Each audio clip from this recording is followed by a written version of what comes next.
निवडून येत असतील तर जनतेची आशीर्वाद, जनतेची साथ त्या नगरसेवकांना आहे, हा त्याचा अर्थ आहे. जनता सातत्यानं त्या लोकांच्या पाठीशी उभी राहते. कल्याण डोंबिवलीमध्ये मोठ्या प्रमाणामध्ये निर्विवादपणे नगरसेवकांची निवड झालेली आहे. खरं तर मी जनतेचे आभार मानतो की त्यांनी भारतीय जनता पार्टीवर विश्वास ठेवला. त्यांना माहिती आहे की मुंबई असो, कल्याण डोंबिवली असो किंवा इतर ठिकाणी असो, सगळ्यात जास्त विकास कामं कोण करू शकतं तर भारतीय जनता पार्टी करू शकते. सगळ्यात जास्त निधी कोण आणू शकतं तर भारतीय जनता पार्टी आणू शकते. त्यामुळं त्या प्रभागातल्या, त्या वॉर्डातला नागरिकाचा विश्वास जर का त्या उमेदवारावर असेल आणि बिनविरोध निवडणूक होणार असेल तर त्याच्यामध्ये गैर काय. एवढीच हिंमत असेल तर संजय राऊतांनी आपल्या भावाला बिनविरोध निवडून आणावं, जनतेचे आशीर्वाद घ्यावे, जनतेला विश्वासात घ्यावं, उमेदवाराला विश्वासात घ्यावं आणि बिनविरोध निवडून यावं. त्याच्यामध्ये गैर काय आहे. 4 वाजल्यानंतर नाही, 10 वाजल्यानंतरचे सीसीटीव्ही फुटेज तपासा. कर नाही तो डर नाही. आम्ही काहीही चुकीचं केलं नाही, त्यामुळं घाबरून जाण्याचं कोणालाही कारण नाही. संजय राऊत सातत्यानं खोटं बोलणं, खोटे आरोप करणं याच्यामध्ये ते एक्सपर्ट आहेत. रोज उठायचं, खोटं नरेटिव्ह सेट करायचं ही संजय राऊत यांची परंपरा आहे. त्यामुळे त्यांना अशा पद्धतीची सवय आहे. 4 वाजल्याचं नाही, रात्री 10 वाजेपर्यंत सीसीटीव्ही फुटेज चेक करा, त्याच्यामध्ये काहीही गैर सापडणार नाही.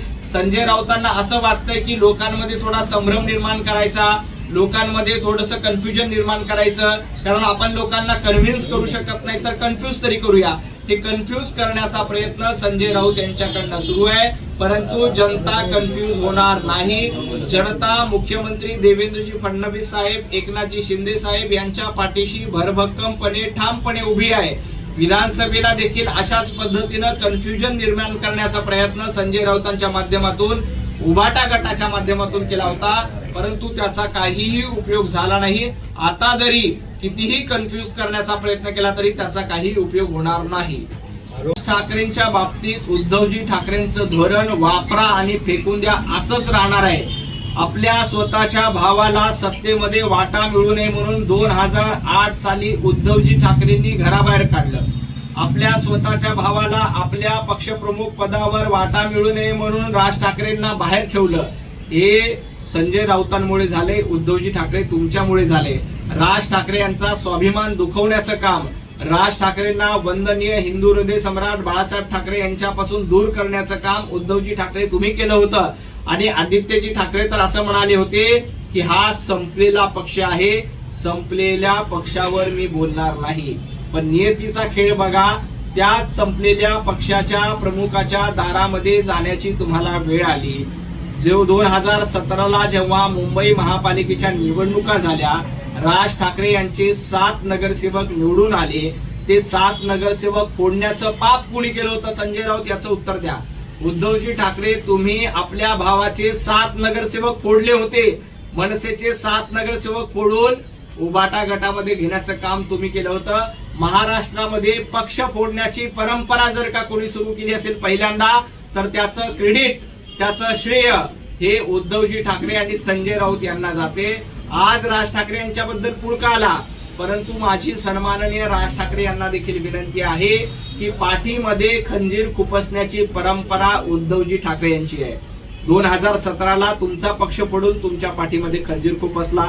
2019ला महायुतीमध्ये लढले, देवेंद्रजींच्या पाठीमध्ये खंजीर खुपसला.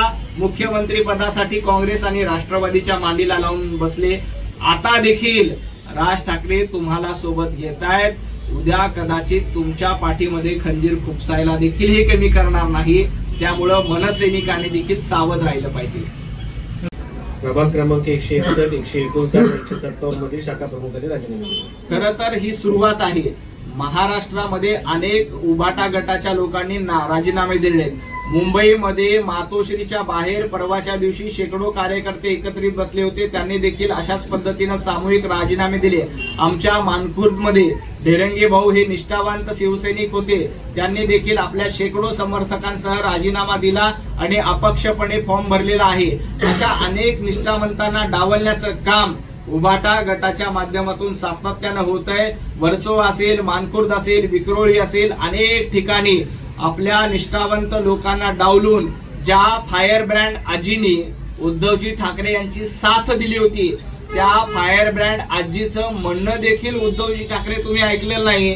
जे निष्ठावंत आहेत, जे तुमच्या सोबत सातत्यानं राहिले, अशा फायर ब्रँड आजीचं म्हणणं तुम्हाला ऐकावं वाटलं नाही, त्यांच्या संबंधित माणसाला उमेदवारी द्यावी असं वाटलं नाही, त्यामुळं वापरा आणि फेकून द्या. हे जी मी सातत्यानं सांगतोय की उद्धवजी ठाकरे यांची परंपरा वापरा आणि फेकून द्या, पाठीत खंजीर खुपसा अशी आहे, याचा प्रत्यय आज येतो. अनेक निष्ठावंत शिवसैनिक पक्षाला सोडून जात आहेत, राजीनामा देत आहेत, हे आपण सातत्यानं बघितलेलं आहे. सर, महाराष्ट्रात हे नक्की आहे की असं वातावरण यापूर्वी महाराष्ट्रात कधीच नव्हतं. संजय राऊतांनी एवढं खोटं महाराष्ट्रात याआधी कुणीही पसरवलं नव्हतं. सातत्यानं खोटं बोलवायचं. आदरणीय वाघमारे साहेबांबद्दल असा पद्धतीचं त्यांच्या आडनावाचा विपर्यास करून जे वक्तव्य केलं तेही चुकीचं आहे. जे वाघमारे साहेब काम करतायत त्यांच्या आडनावाचा अपहास करून अशा पद्धतीचं वक्तव्य एखाद्या निवडणूक आयोगाबद्दल करणं, अधिकाऱ्यांबद्दल करणं आणि त्यांच्यावर दबाव आणणं हे देखील लोकशाहीला घातक आहे. संजय राऊतांची आजची पत्रकार परिषद ही एका अर्थाने निवडणूक आयोगाला धमकावणारी होती, अधिकाऱ्यांना धमकावणारी होती. अशा पद्धतीची धमकी संजय राऊतांनी देऊ नये. लोकशाही व्यवस्थेमध्ये प्रत्येक जण आपापलं काम करत असतो. तुम्ही जनतेमध्ये जा, घरामध्ये बसून पत्रकार परिषद घेण्यापेक्षा संजय राऊत तुम्ही जनतेमध्ये जा. उद्धवजी ठाकरे घरामध्ये बसून आहेत, आदित्यजी ठाकरे घरामध्ये बसून आहे. दुसऱ्या बाजूला देवेंद्रजी फडणवीस रोज जनतेमध्ये आहेत, एकनाथजी शिंदे रोज जनतेमध्ये आहेत. आम्ही सातत्यानं लोकांची सेवा करतो, तर संजय राऊत सातत्यानं उभाटागत, सातत्यानं मेवा खातात.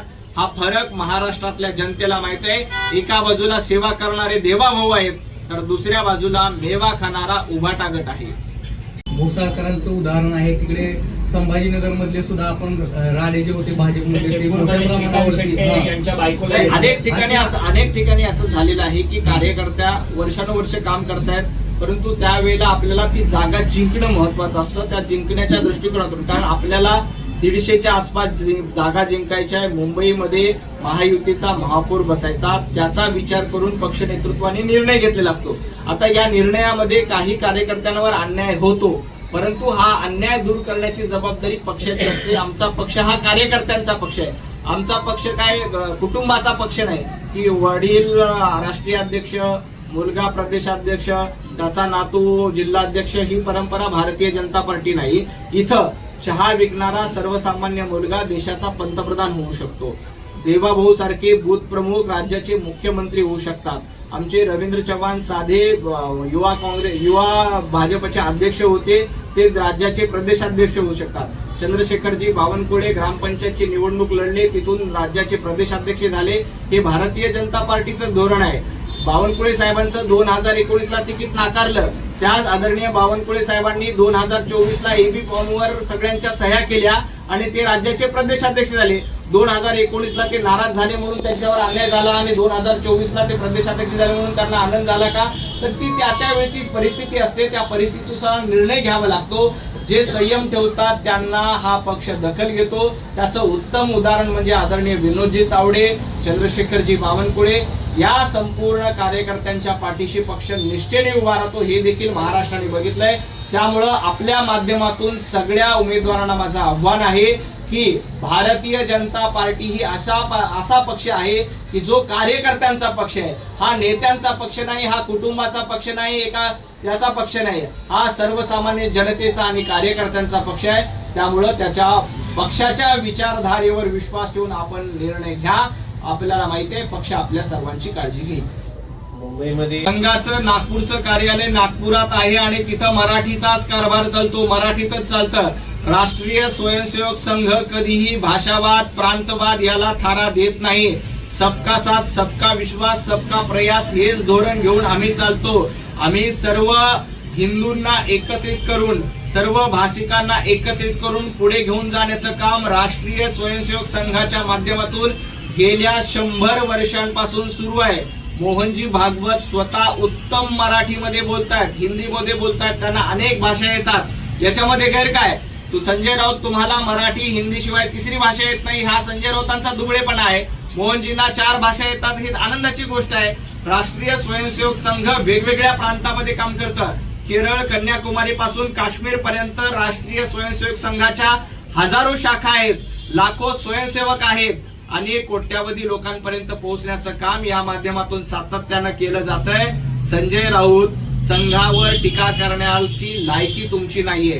राष्ट्रीय स्वयंसेवक संघ हा सूर्याप्रमाणे आहे, त्याच्यावर अशा पद्धतीनं सूर्यावर थुंकण्याचा प्रयत्न संजय राऊतांनी करू नये.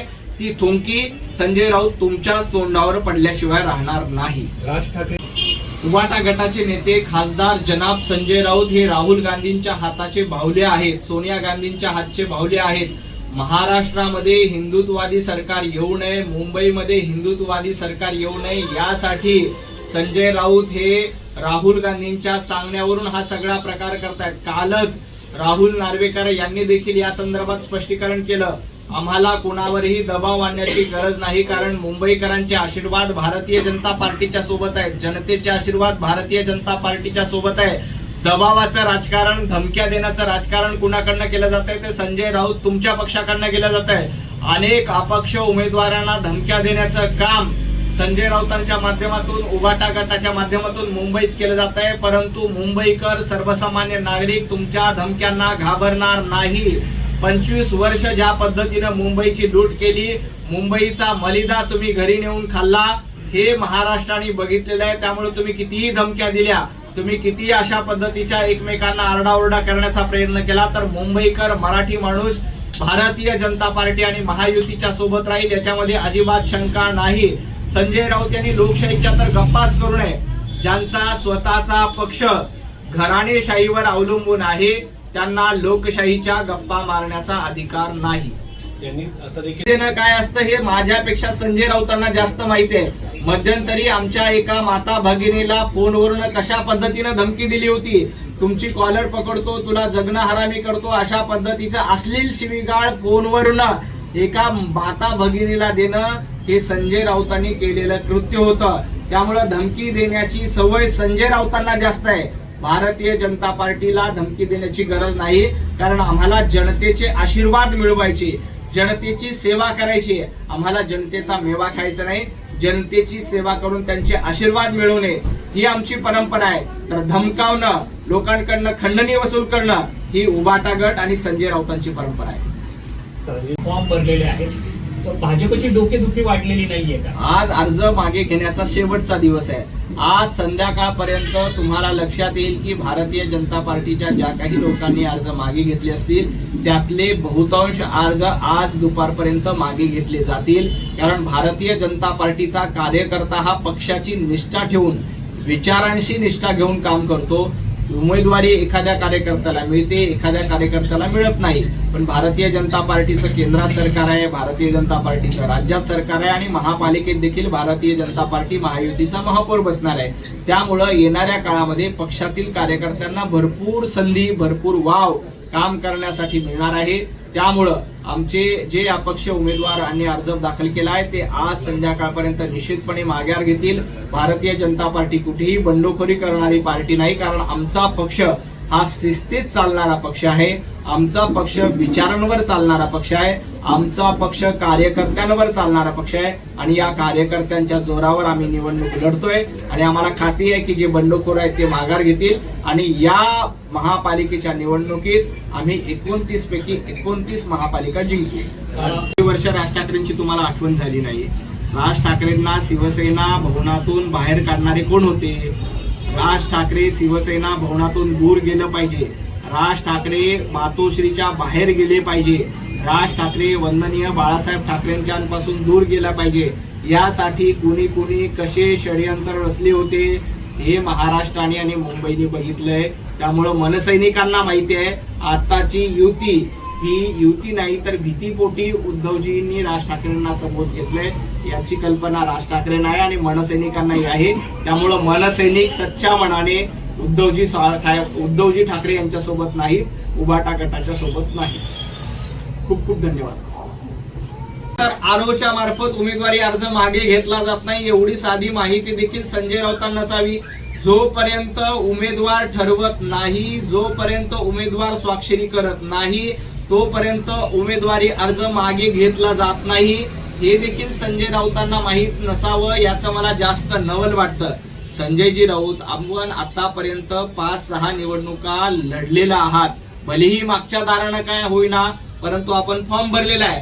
आपल्याला माहित आहे की जोपर्यंत उमेदवार स्वाक्षरी करत नाही तोपर्यंत फॉर्म मागे घेतला जात नाही. विनाकारण खोटं बोलायचं, विनाकारण संभ्रम निर्माण करायचा ही तुमची परंपरा आहे. कृपया तसं करू नका. आपण ही 5-5 निवडणुकीमध्ये फॉर्म भरलेले आहेत. भलेही ती राज्यसभेत लोकातून तुम्ही आला नाहीत, लोकातून निवडून येण्याची हिंमत संजय राऊतांनी आजपर्यंत दाखवली नाही तर संजय राऊतांमध्ये हिंमत असते आणि एकदा तरी जनतेमधून निवडून सामोरं जायला असतं. भले विजय होईल, पराभव होईल, परंतु लोकांच्या जनतेच्या निवडणुकीला तुम्ही सामोरं गेला नाहीत हे देखील महाराष्ट्राने बघितलंय. त्यामुळे विनाकारण खोटं पसरवू नका. संजय राऊतांचं हिंदुत्व काय तर औरंगजेब फॅन क्लबचा उदो करणं हे संजय राऊतांचं हिंदुत्व आहे. अफजल खानाच्या कबरीचा उदो करणं हे संजय राऊतांचं हिंदुत्व झालेलं आहे. नमाज स्पर्धा घेणं हे संजय राऊतांचं हिंदुत्व झाले. त्यामुळे संजय राऊतांनी हिंदुत्वाच्या गप्पा करू नये. त्यांनी आता आपली सगळी मदार राशीद मामूच्या पाठीशी घातली. कोण राशीद मामू? ज्यांनी छत्रपती संभाजीनगरच्या नामांतराला विरोध केला होता, ज्यांनी छत्रपती संभाजीनगरमध्ये दंगली झाली तेव्हा हिंदूंवर दगडफेक केली होती, अशा राशीद मामूवर ज्याची मदार अवलंबून आहे त्यांनी हिंदुत्ववादाच्या गप्पा करू नये. दाई ढोले देखील आमच्या निष्ठावान कार्यकर्त्या आहेत. त्यांना देखील पक्ष विनंती करतोय, दिव्याताई देखील उमेदवारी माघारी घेतील याच्यामध्ये अजिबात शंका नाही. हा विचारांवर चालणारा पक्ष आहे. काही ठिकाणी अन्याय होतो, परंतु अन्यायाला न्यायामध्ये परिवर्तन करण्याचं काम भारतीय जनता पार्टीच्या माध्यमातूनच केलं जातं. देवेंद्रजी फडणवीस साहेब कार्यकर्त्यांसाठी उपलब्ध असलेले मुख्यमंत्री आहेत. आमचे प्रदेशाध्यक्ष रवींद्र चव्हाणजी साहेब सातत्यानं सगळ्यांशी संपर्क करतात. मुंबईमध्ये अमित साटमजी, आशिष शेलारजी हे देखील कार्यकर्त्यांच्या संपर्कात आहेत. त्यामुळे जास्तीत जास्त ठिकाणचे अपक्ष उमेदवार मागे घेतले जातील. कार्यकर्ते नाराज असतील तर त्यांची नाराजी निश्चितपणे दूर होईल. की मी निवडणूक लढणार म्हणून आणि भाऊ कसे त्यांच्या पोस्ट सगळे पाहायला मिळतात. नाही, या संदर्भामध्ये भारतीय जनता पार्टीचे वरिष्ठ नेते नक्कीच निर्णय घेतील की त्याबद्दल काय करायचं आहे. आज संध्याकाळपर्यंत थांबा. कोणी नॉट रिचेबल असेल तर रिचेबल होतील आणि संध्याकाळपर्यंत अनेकांचे उमेदवारी अर्ज मागे होताना आपल्याला बघायला मिळतील. नवनाथ जी वर्सोवा से एक खबर है, नवनाथ जी वर्सोवा से एक खबर है, वो वर्सोवा 1